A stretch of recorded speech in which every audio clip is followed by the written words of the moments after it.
Thank you, sir. Thank you so much. Myself, Harish Kumar. Now, I am going to brief you about the ear and ear disorders. So, what are the precautions have to take, and what are the causes for the hearing disorders? So, I'll be briefing about that.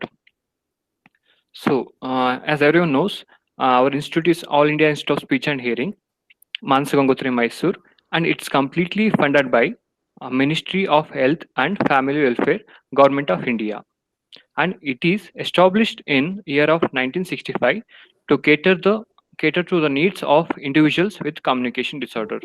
So here we treat everyone who has a problem with communication disorders. Each and every individuals will be treated over here about the communication disorders.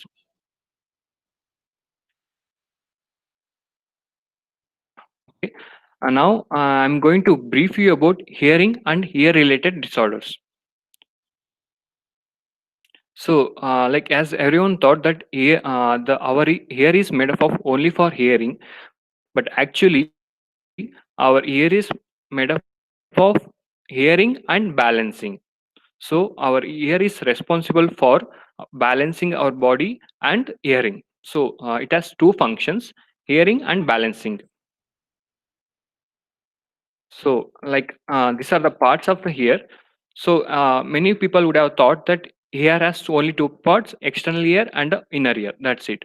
Like the actual truth is, there are so many parts in the ear. Like we divide into external ear, middle ear, and inner ear. So, anyway, I'll be briefing you about those parts.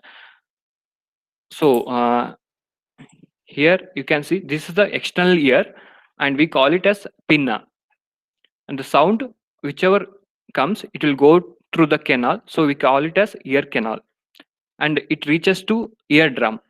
So this is a eardrum.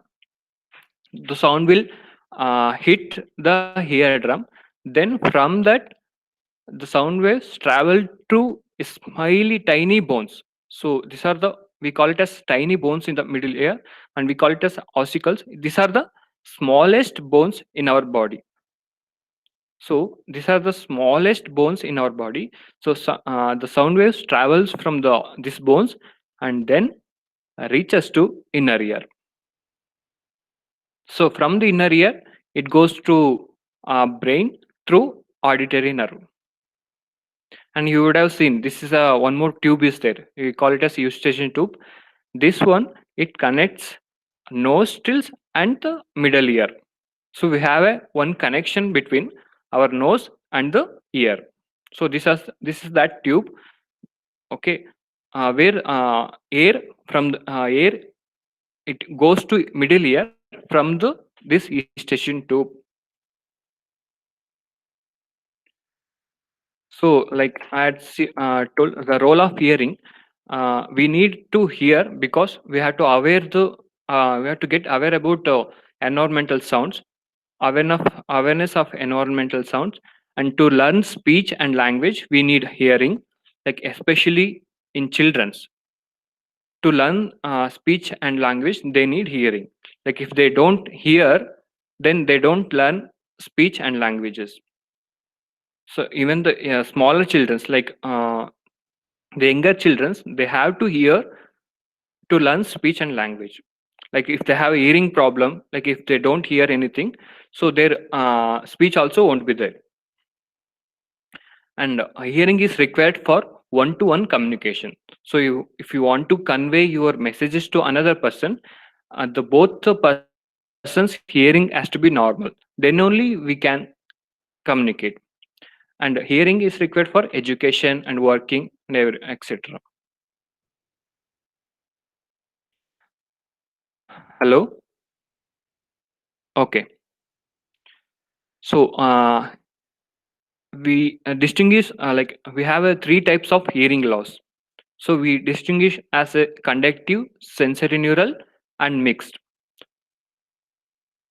Can anyone see the diagrams? Can everyone see the diagrams? Yes, So sir. okay. The first one is conductive hearing loss. So the problem will be in external ear and middle ear. That's it. So any infections or any damage, it will happen in the external ear and middle ear. We call it as conductive. And if its damage happens in the inner ear, we call it as sensory neural. And if the damage happens to both the external ear, middle ear, and inner ear, we call it as mixed.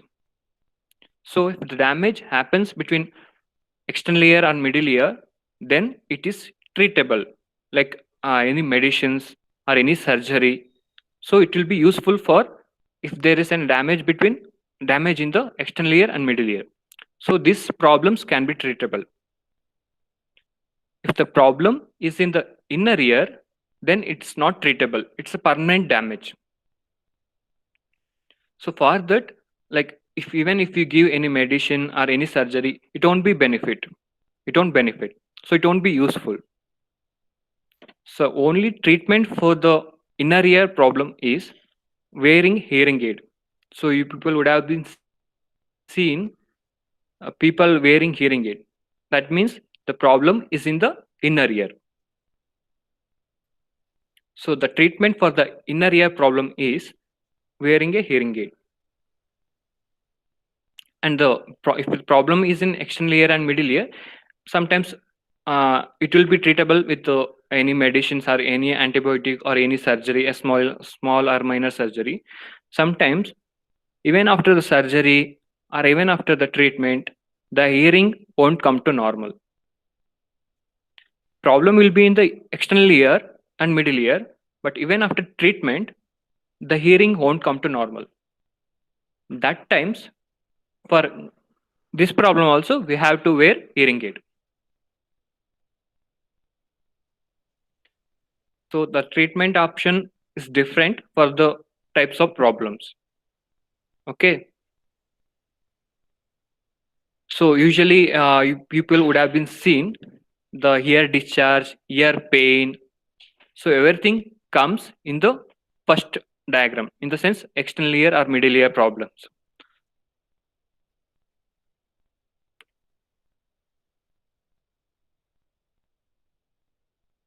So this is the second one is sensory neural, we call it as, and the problem is in the inner ear, and hearing aid is a treatment.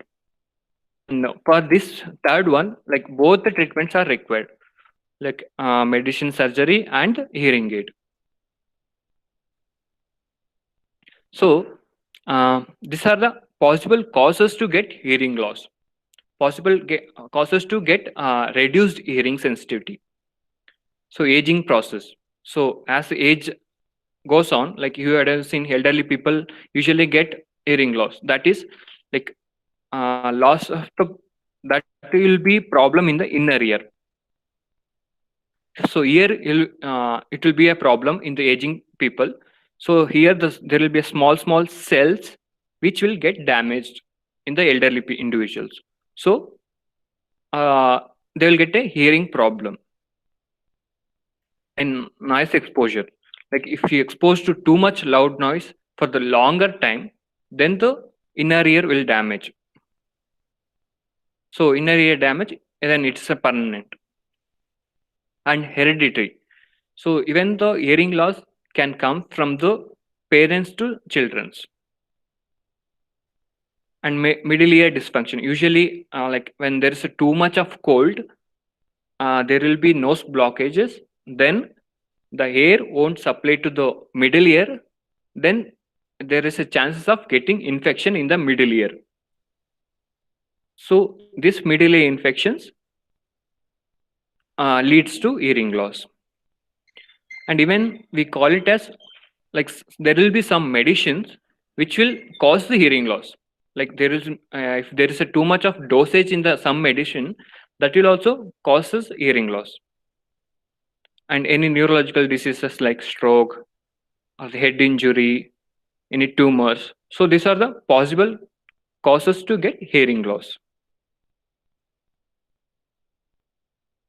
So you can see like how to say a person is having a hearing loss or hearing problem. So these are the general signs to get to know the person has some hearing problem.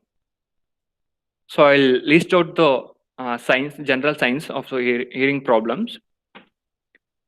So first one is ear discharge. You would have seen people like there will be some fluid coming out in the ear. So that is ear discharge. That means that there is some problem in the ear, so that the discharge is coming. So ear pain, itching in the ear, ringing sound. So many people would have been experienced the ringing sensation. That is also a sign of getting some hearing problem. And dizziness, ear blockage, and reduced hearing sensitivity. So these are the general signs. And in children's, you can see children's it's very difficult. They won't complain like I have ear pain or irritation or itching sensation. In the younger children's, I'm talking about. So these are the general signs in those target group. They will have delayed speech and language in the sense like their speaking ability won't be age adequate. Like suppose like 2 years children has to speak in two word utterances like amma kam appa ba amma niru, like two words utterance they has to speak. Like if they have a hearing problem, then it will be affected, so they won't speak properly. Difficulty in following commands, use more of gestures, they use more of sign languages or gestures to convey some messages. Playing TV or radio too loud, relying more on lip reading. So they won't try to listen, they try to read the lips.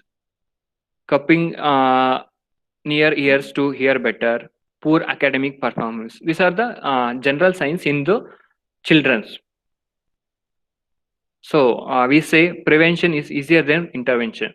So we say prevention is better than cure. So we have to prevent to get to avoid a hearing loss. So these are the general tips to prevent hearing loss. So like avoid your exposure to loud noise. Like you have to avoid exposing to loud noise. If there is a loud noise, we have to avoid those situations. And even that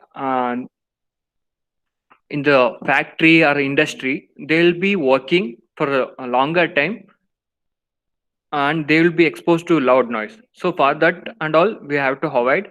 There is a particular protection devices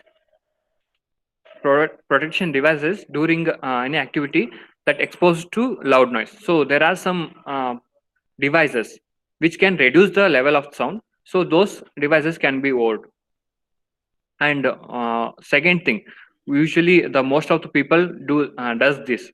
Never listen to music through headphones with a high volume for the longer time. So even this will cause damage to the inner ear. There will be I had told already, there will be small cells in the inner ear.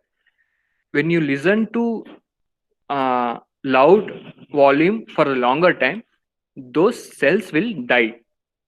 So if those cells dies, then chances of getting hearing loss is there. So never listen to music through headphones with a high volume for the longer time, and remove earwax properly. And never ever you yourself don't clean your earwax. I had seen people removing their earwax through earbuds or anything. That's actually no, not supposed to do, because when we put the earbuds to into our ears, we don't know where is our wax. So we are pushing the wax inside to the ear. So we are thinking that we'll be cleaning our earwax, but we don't know where is our earwax. So we are pushing towards inside. So when it touches to tympanic membrane, it's very difficult to remove by ENT specialist. So that's why never clean your earwax through pin or anything or earbuds. And we have a certain mechanism. We have a good mechanism that when we move our jaw, when we chew or when we yawn, the earwax it automatically comes out. So we have that mechanism. So earwax, if it's a little bit, it automatically it comes out. But if it's blocked, then we have to consult ENT specialist for the removal. And one more tips is check medications for to avoid hearing risk. Have a healthy lifestyle during pregnancy, including routine care. Make sure your child gets all regular childhood vaccine. Even the vaccine, if they don't get vaccines, the chances of getting hearing loss is also there. So these are the congenital causes for hearing loss, like in the children's, in the like during birth itself, the children's will have hearing loss, and these are the causes to get those type of hearing loss. Consumption of alcohol or cigarette during pregnancy, late pregnancy, medications during pregnancy, stroke, viral infections during pregnancy, too much of infections, and genes, premature delivery. Like usually 8 to 9 months, the baby has to delivered. But if it's before that, then we call it as premature delivery. So that can also cause hearing loss in the babies. Low birth weight and delayed birth rate. Soon after the birth, the babies has to cry, but if it's delayed, then chances of getting hearing loss is also there. Birth asphyxia means breathing difficulties in the babies, and jaundice, neonatal jaundice. This is also a major cause of getting hearing loss in the babies. Fits and any structural abnormalities. So if it's not developed properly, like pinna or any ear parts of the ear, if it's not developed properly, that can also cause hearing loss. So we know hearing loss affects communications. So one-to-one communication, it's totally uh, not done. So how to identify hearing loss in the babies? So in the newborn babies, we have certain tests which where audiologist does that to identify hearing loss in the babies. So administration of a questionnaire. Questionnaire is nothing but asking a risk factors. So I had already told these are the risk factors. So we'll ask mother whether they had this type of risk factors, and we does some certain audiological testings to identify hearing loss in the babies. So these are the tests: otoscopy, OE, BOA. So these are the tests we does to identify hearing loss in the babies. So once identified, the baby has to go several treatments. Like they has to go speech therapy because they have to get even speech age adequate. So they have to go speech therapy, language therapy. So these are the other rehabilitation facilities available in the institute: listening training, hearing aid fitting. So soon after, like if the baby is identified as have a hearing loss, then hearing aid has to be fitted to the baby. Once the baby is started hearing, then only we have to provide all this training to the babies. So these are the causes acquired hearing loss, like causes in the elder group. So I had already told excessive noise exposure, aging, ear infections, ear wax, tumors in the ears, medicines like if it's too much dosage, viral infections, stroke. So these are the causes in the aged people, like adult or aged people, to get hearing loss. And presbycusis. So this is a term used for the like elderly people, like above 55 years, they get a hearing loss. And presbycusis is a term used for them. Aging in changes in any individual over time. So they changes physiologically, psychologically, socially, sensory, behaviorally. So even though hearing also start decreasing. So this is the signs to identify whether the elderly individuals have any hearing problem or not. So they will have difficulty in hearing soft sounds. Like if you speak in soft sounds, they'll have a difficulty to understand, difficulty in understanding speech in noisy situations, difficulty in following conversations, need repetition for following instructions, ringing in the ears, and we call it as tinnitus, difficulty follow commands. So these are the signs we can see in the elderly individuals if they have a hearing problem. And tinnitus, many of them don't know this term. This is a perception of sound within the ear in the absence of corresponding external sound. This is nothing but we are getting a ringing sensation in the ear. Like everyone, most of the people would have been experienced this ringing sensation. So this term we call it as. And this is not a disease. It's just a sign, but condition that can result from the wide range underlying causes. There will be many causes to get tinnitus. Even the sometimes stress can cause tinnitus. Too much of work, stress, it can cause tinnitus. And too much of tension also can get tinnitus. And if they have any hearing problem, also will get tinnitus. So I told if the problem lies in the inner ear, then they have to have a hearing aid. So these are the different types of hearing aid.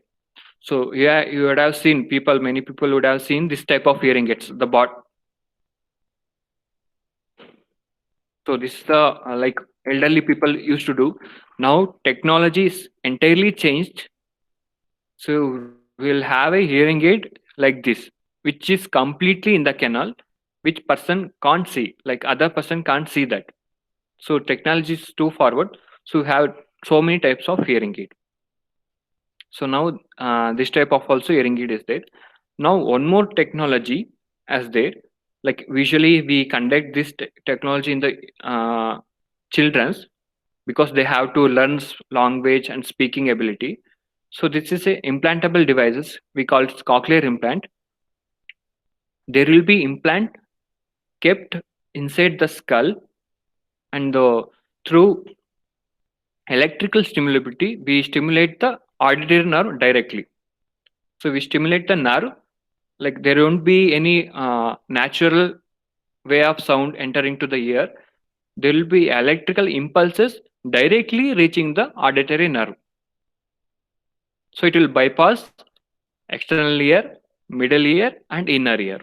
It directly through wire, the electrical impulses, it will touch the nerve. So then they can hear. So this is a recent.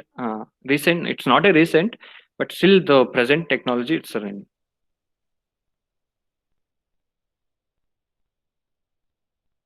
So as I already told, these are the different type of noise which is too loud to get hearing loss. Spinning way industries, military, mining. So like usually people who work in industries, they will have all this problem.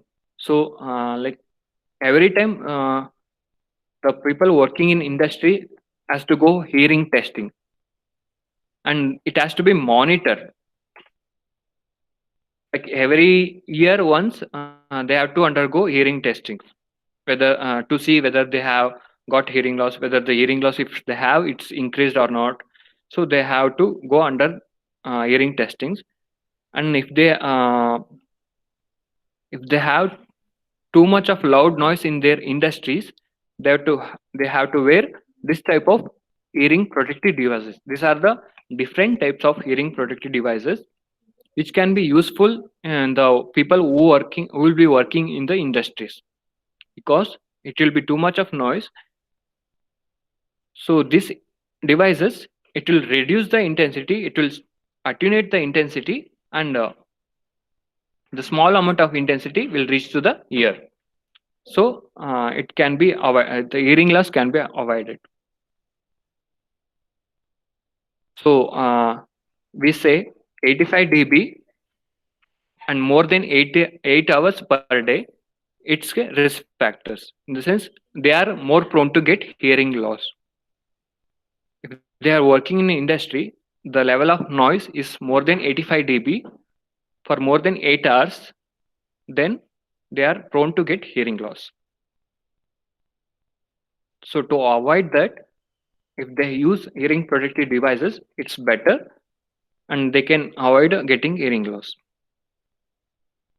So that's it. That's all about the hearing and hearing its disorders. So any questions? If anyone Sir, has any question, tell you me. told what something called as soft sounds. What do you mean by that, sir? Yeah, soft sound is nothing but it's a like around 35 dB, 40 dB. It is when we whisper or when we speak very soft.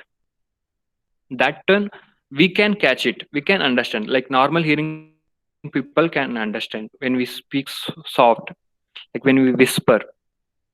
But like some elderly individuals, especially if they have a hearing loss, or they can't understand the soft sounds. Means less amount of level sounds. Any examples, sir, Like we for call that? it that like can you understand now?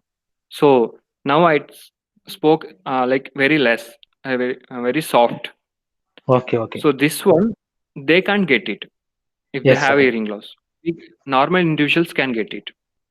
Okay, sir. Thank you, So sir. these are soft sounds. So any other questions?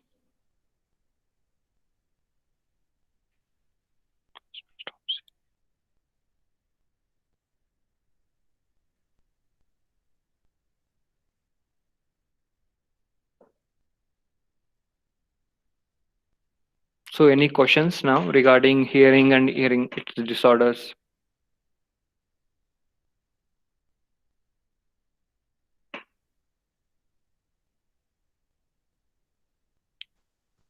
Sir, I think there are no questions. Like one thing I request people to not to use earbuds to clean earwax, and not to use earphones, headphones for the longer time into a high volume. So that can damage, that can give more stress to our ears, and we can get hearing loss. So that's what I request everyone not to clean earwax with earbuds, and not to use headphone or earphone for the longer time in high volume. Yes, sir. Thank you for the information. Okay, It was a very now informative. I'll hand over to Ameena. She will speak about speech disorders, like speech problem. What are the different types of speech disorders, speech problems? Usually, generally, people will get. Yes, sir. Thank you. Thank you very much.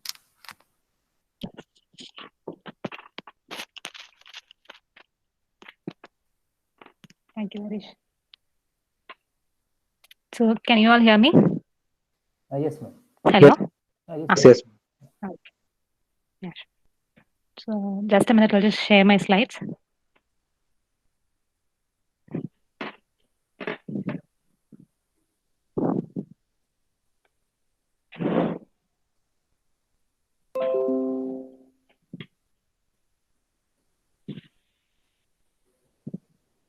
Okay.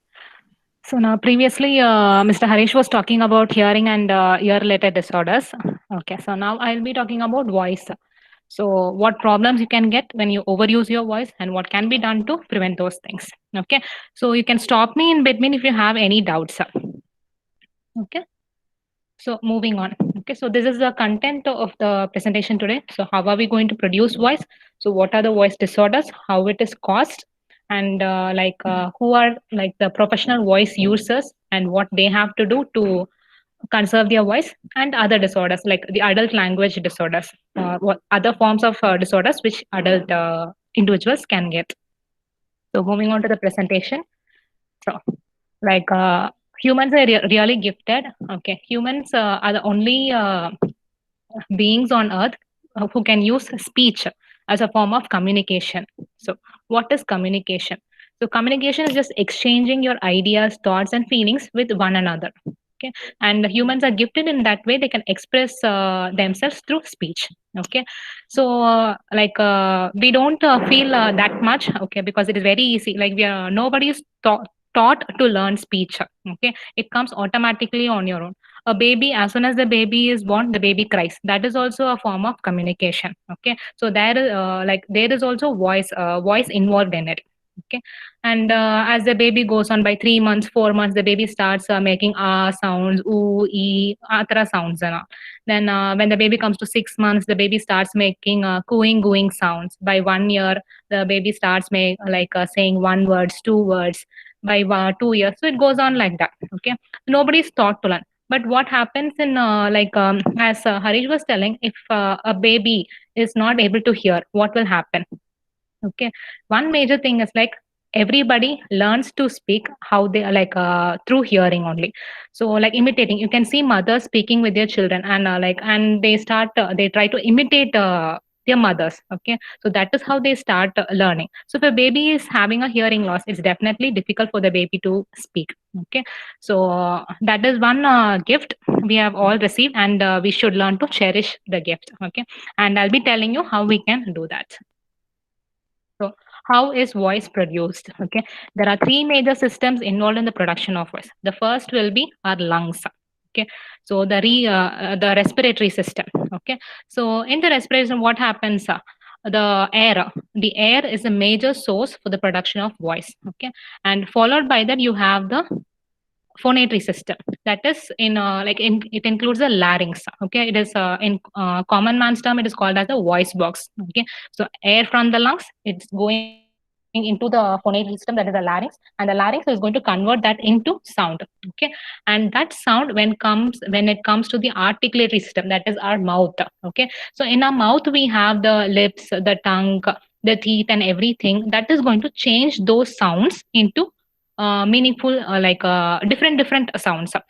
From our lungs, the air is coming to the larynx. The larynx produces only one type of sound, that is okay, the air which is come is going to be cut into small puffs by the larynx. Okay, and these puffs of air is going to be changed by the articulatory system into different sounds like p, bh, t, d.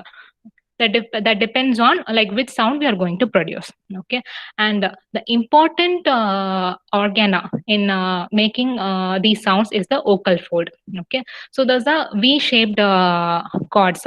Okay, it is exactly present here.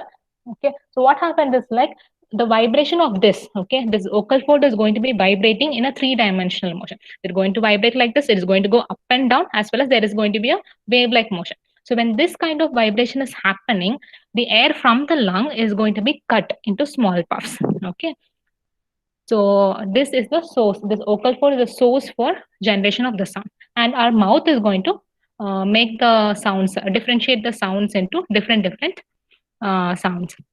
And finally, when we try to put everything together and make speech. So this is how voice is produced. Now, how can you identify if a person is having a voice disorder? So these are the major signs and symptoms. Like mild symptoms will be very difficult to identify. Only a trained professional will be able to identify very mild symptoms.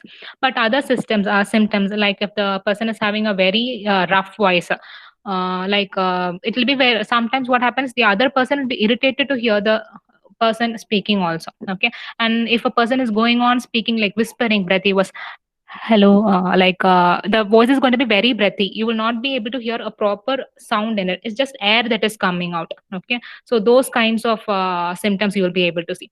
And sometimes what happens, the person will will stop at every word to take breaths. Okay, and sometimes it may be a monotonous, like a robotic voice. There will be no up or down. Even if you ask the questions, even if he is happy or if he is sad, the voice is going to be in the same way. There is no ups and downs in his voice. Or sometimes what happens, there is going to be tremors, breaks. The voice will be shaking. Okay, like as if you are in fear or something. When we are in fear, sometimes our voice tends to shake. Like for a person with voice disorder, this tremor will be in his voice continuously throughout. Okay, and sometimes morning when the person speaks, the voice will be very good. Like as he goes on, what happens, the quality of the voice will become very poor. By the end of the day, it will become a rough voice or a breathy voice. He is not able to produce a quality voice. Okay, so these are the different signs and symptoms you'll be able to observe in a person with voice disorder. Okay, and sometimes you can see strain in the muscles, like in the neck muscles also. Here, there will be a lot of tension, like as if he's straining. To someone is strangling his throat. It seems like that. Okay, there are a lot of the person has to put in a lot of effort to speak. Okay, so these are the different signs and symptoms. So, what can cause these voice problems? So, first one is like you're trying to imitate others, like improper. Like we all are having a set, like a basal quality of the voice.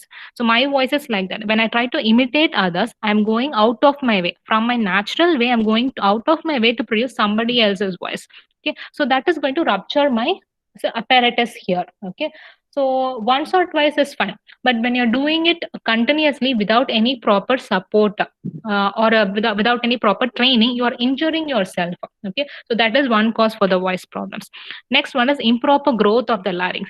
So the larynx, usually when the for babies, the larynx is set up by it's set up at a very high level by the we there are numbers for the cervical bones here. So it is set up around C3. Okay, so what happens as the baby grows on, when the baby becomes an adult, what happens is like the larynx is going to come down, the length of the larynx is also going to increase, the length of the vocal cord is going to increase. Okay, so everything is going to increase in length, the mass, the weight of the larynx is going to increase, the volume, everything will increase. Okay, so if there is not if the development is not proper, what will happen? Okay, the larynx is not going to give its full function, it's going to not function properly. Okay, so that is one cause. Now moving on to the next one. Next one is the infection.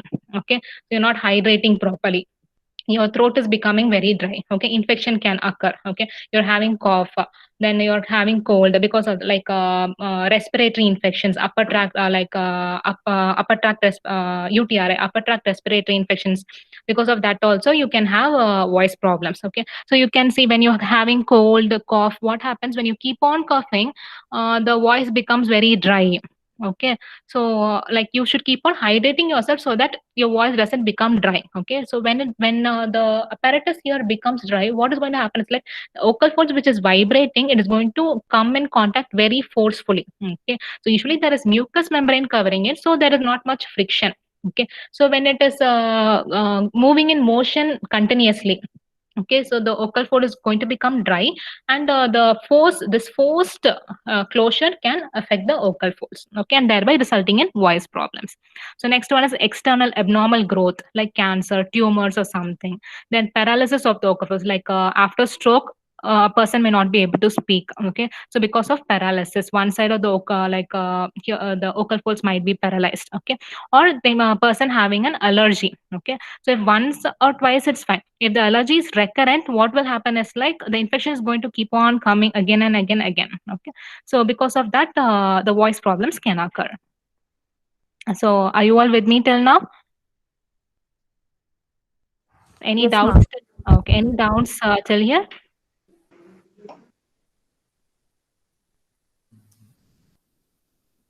No, madam. You can proceed. Okay. You can follow me, right? No issues, right? Yes, madam. Yes. Yes, ma'am. Okay. Okay, so now moving on to professional voice users. Okay, so who are professional voice users? So can any of you tell me like who are professional voice users? Like why do we need to give so much importance to them? Customer care voice. Teachers, Yeah, customer care. Okay, teachers, singers. singers. Okay, Actors. yeah, actors. Okay, good. So they are all professional voice users. Why do we call them as professional voice users? So you've all said most of the things. We can add politicians, lawyers, the other professionals, like the street vendors, the salesperson. Okay, so we can add them also. So why do we call them as professional voice users? Why? Because their livelihood directly is dependent on the voice. Okay, so if the actor cannot speak, he cannot go for acting. If the teacher cannot speak, he cannot teach. The teacher is going to miss his class. Okay, and if a street vendor is not able to call out, he will not sell any vegetables. So their livelihood is directly dependent upon their communication, on their voice.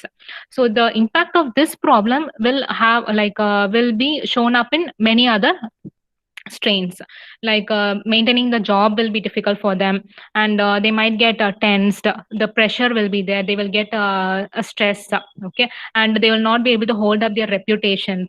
So that is why we call them as professional voice users.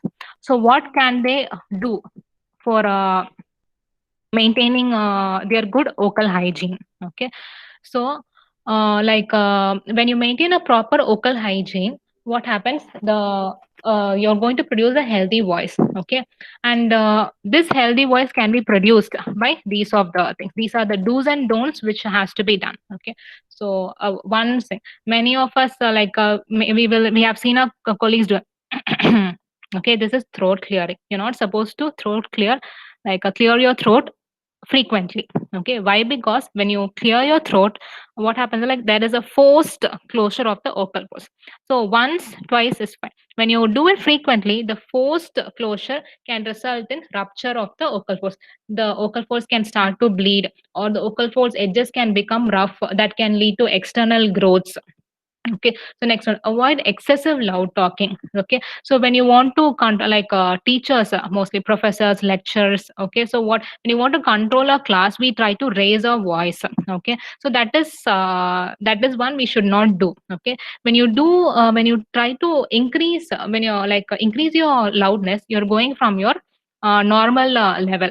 Okay, so that time also your vocal apparatus is affected, and you continuously speak in a noisy situation. Okay, the noisy situation, what happens when the other person is not able to hear, we generally tend to increase our voice.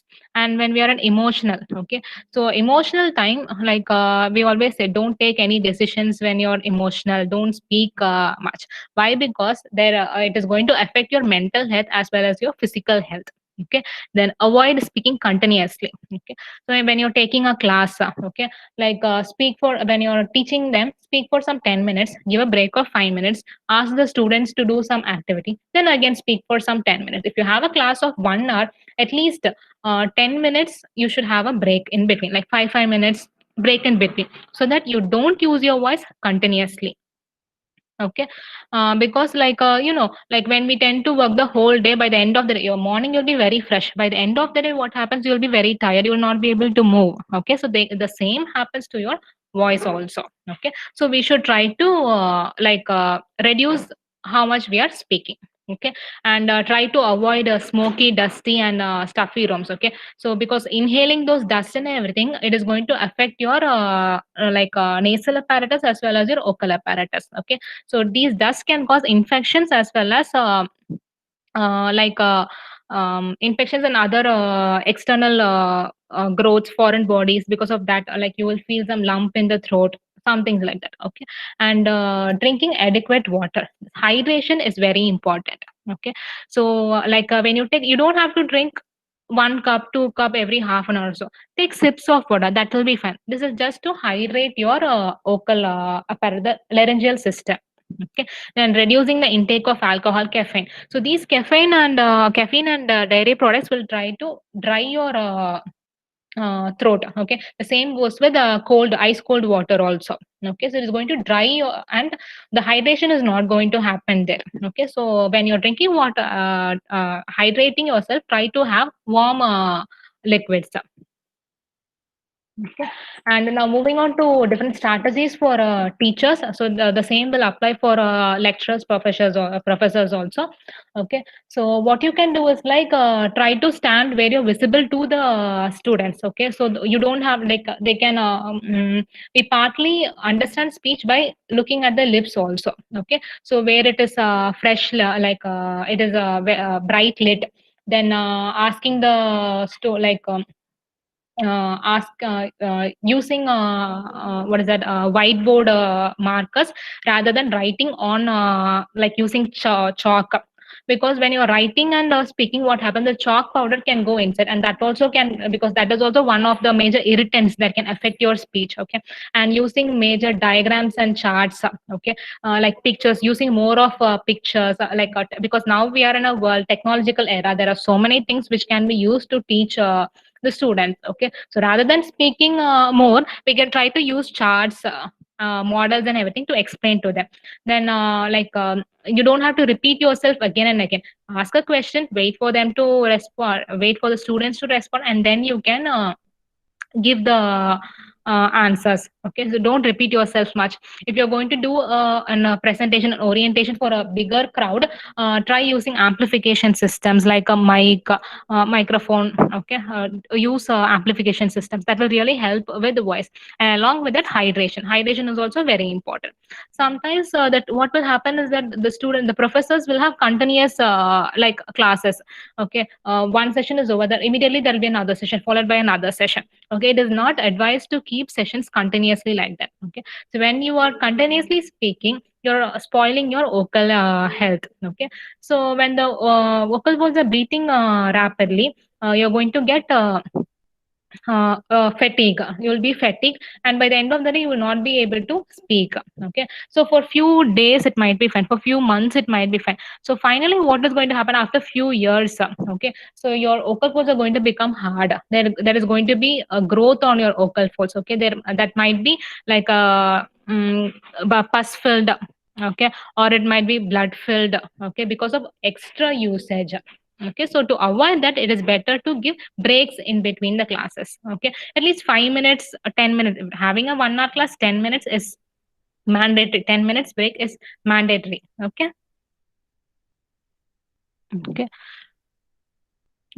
So I've already said this.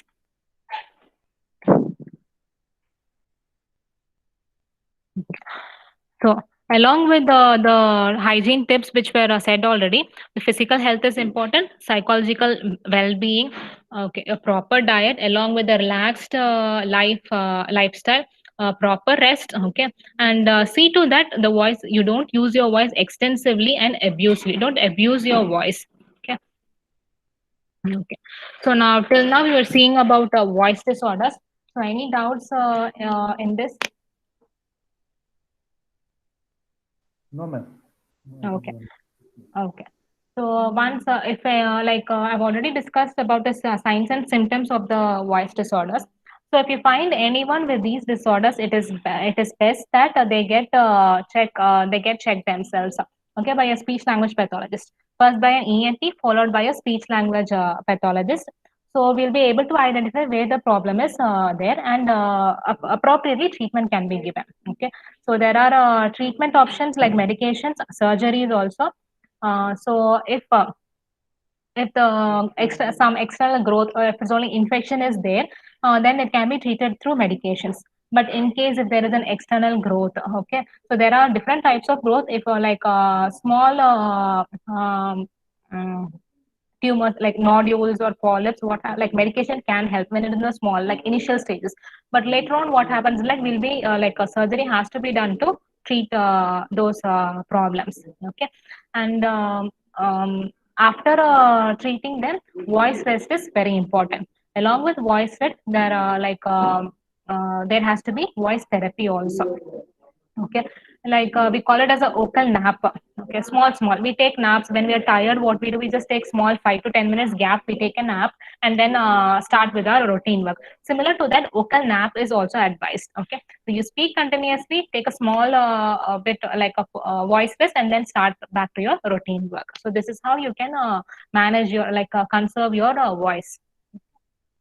So now moving on to the next part of my presentation. So these are the other types of disorders, like what other disorders an adult can get. Okay, so very few of the disorders. There are lots and lots. So I'll be discussing with few of them. Okay, so first is about aphasia. Okay, so aphasia is like it's the general loss of language. Okay, what happens like after a stroke?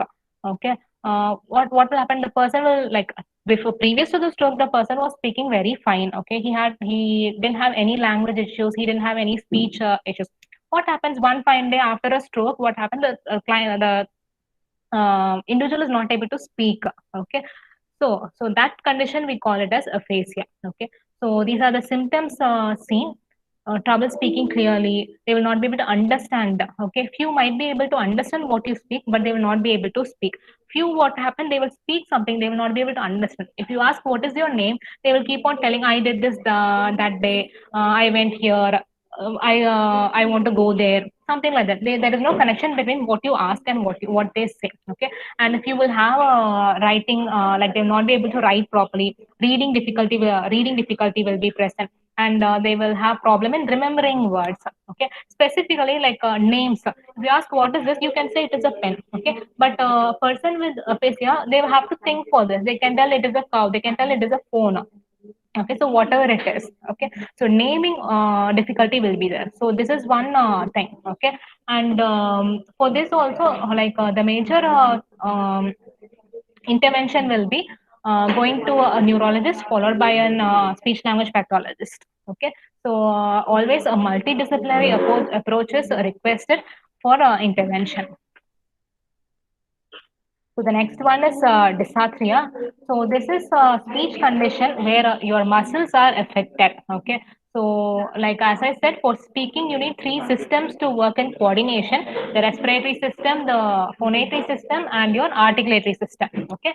So what happens is when the muscles in any of these systems is affected, your voice is not going to come out properly. So there is going to be unclear speech. There is slurring of speech. Okay. Then their voice change will be there. Then they have like difficulty in breathing will be there, and they'll not be able to change their loudness also. They are going to maintain in the same way. They'll not be able to suddenly increase the loudness. So these are the symptoms that you can see in the disorder called dysarthria. Okay. So this is usually a neurological condition that can occur like after a stroke. It can occur after a stroke. Aphasia and this dysarthria can occur like hand in hand, after like can occur together. The next one is dementia. Like usually in common man term, we call it as a memory loss. Okay. So what happens is like for aging, we can see as people age, we tend to forget things. Okay. So that is normal process. But in these individuals, what happens like the memory areas in the brain are going to be affected. Okay. After a stroke, after a tumor, they're going to remove the part because of that. Okay. So unusual degeneration is going to happen. The brain cells are going to wear and tear. Okay. So without in normal aging, there is a process for these things. Okay. So after 5 years only, I'm this one nerve cell is going to die. But in this individuals, what happens like the wear and tear happens very faster. Okay. And we cannot predict when it is going to happen. Okay. So that time when the memory areas are affected, they are going to forget things. Okay. They don't know where they placed it. They'll be having the pen in hand. Okay. But they cannot remember it. We too have it sometimes, but it does not happen often. Okay. They cannot maintain directions. They cannot follow instructions. Then like they cannot even identify the familiar people. Okay. Names. Okay. Their son's name, the daughter's name, they don't know what it is. Okay. And sometimes what happens, they'll be starting to like they'll take the pen to write something, but they'll forget why they took the pen. Okay. So that is what happens in individuals with dementia. Okay. So the best way to help them is like earlier stage, healthy lifestyle will definitely help in preventing, but it is not 100% that we'll be able to prevent it. Okay. So if it comes, we can delay it.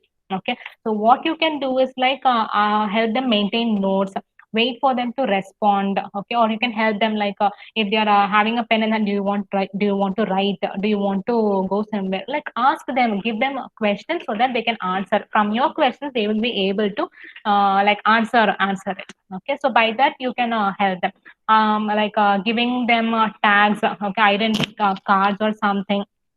Identity cards where the name is written, house address is written. So if they are lost somewhere also, someone can bring them back to where they belong to. Okay. So next is this one, this is called a swallowing difficulty. So this is also is catered to by the speech language pathologist. Okay. So we might you might wonder, swallowing, is there a problem in swallowing also? Okay. Yes, there are many individuals who have difficulties in swallowing. Okay. They'll be able to drink water but not solid food. some will be able to eat solid food, but they will not be able to drink water. Okay, so they will have pain when they are swallowing it. When they are swallowing, what happens? The food is going to go into the food like the air passage, okay, so windpipe, and going to get frequent coughs. Okay, so what happens, like when the swallowing difficulty is there, there will be complications like infections in, like when the food enters the windpipe, there is going to be infection in your lungs. Okay, so it is very important that we identify the swallowing issues and treat it at the like at the earliest. Okay, so how can you identify if the person is having swallowing disorders? So one is they'll feel a lump, okay, something is stuck in their throat. Why? Because when they're swallowing, some food is left behind in the throat itself, okay. And when they're eating, they will not have a whole mouth. They'll spill the food. They'll not be able to contain the food in the mouth. Okay, they'll spill it, and after eating, they'll have frequent coughs. Okay, why? Because this cough is an mechanism which will allow us, like if it the food enters the windpipe instead of the food pipe, whatever, the cough will help us to remove the materials which entered into the food pipe. Okay, then a choking will be there, and suddenly, like, they will lose appetite because of this painful thing. They lose appetite, they don't eat, they start losing weight. Okay, so if these are there, then definitely, like, the speech language pathologist can help them by giving them different approaches. There are different approaches, Mendelssohn's maneuver, like Masaka maneuver, different approaches how to help them. Okay, like which part of eating they're having trouble, whether biting, chewing is a problem, or swallowing, taking it inside is a problem. So depending on that, there are different procedures which can help them. Okay, so so I'm done with my presentations. Any doubts in these? Madam. Oh. Hello. Hello, sir. Madam, are there any databases like for the important speech disorders? That is one Sir, is sorry, sir, your voice is breaking actually. one is dyslexia, and the other one is dementia. You told dementia. Yeah, dementia. Uh, are there any databases on the Indian languages for these two disorders? Yeah. There are lots of, like, maybe I can share it to you later, like after I get the databases. Okay. So, like what kind of database? Like, you want the incidence prevalence, or like what are you expecting? For example, if we come to dysarthria, we have 4 different categories like flaccid, hypokinetic. Yeah. So like that, can we get the database of each particular disease? Okay, you want for each particularly. Okay. Like in that is because in dysarthria, why there are different types is because the area of the brain is affected. The upper motor neuron as well as the lower motor neurons. Okay, because of that. And based on that, we divided into flaccid, kinetic, and those types, hypokinetic dysarthria. In dementia, it is depends on the hippocampal region, the areas around the hippocampal region where the memory is placed. Okay. So if any damage to that area is this dementia can happen due to different things. If tumor is present, or degeneration, like a multiple sclerosis, where the brain cells are going to degenerate by itself. Okay, it is going to wear and tear. Okay, it is diminishing in size.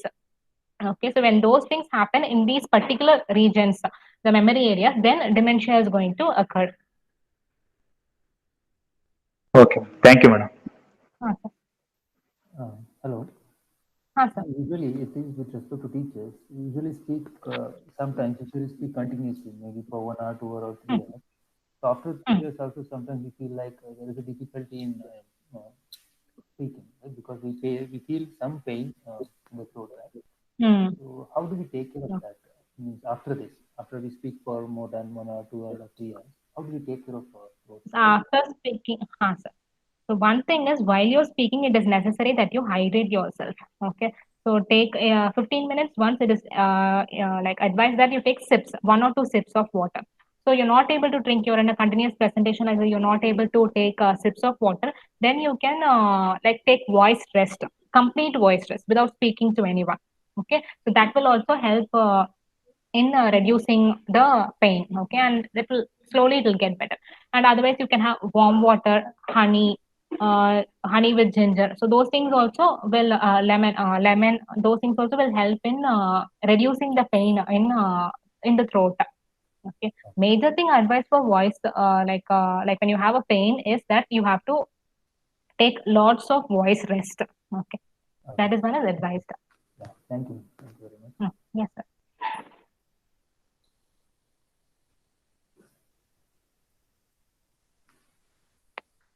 If there are no questions, I think we have come to the end of the webinar. Okay, sir. Mr. Harish sir and Ms. Ameena madam, really it was very informative session actually. We came to know a lot of information about disorders as well as hearing disorders or related issues. The presentation also is really good, madam. Thank you. On behalf of VVCE as well as the Department of Communication, Electronics and Communication Engineering, we would like to thank both of you for the wonderful session. Thank you very much. Thank you. And thank you, sir, for giving this wonderful opportunity to create, present these things.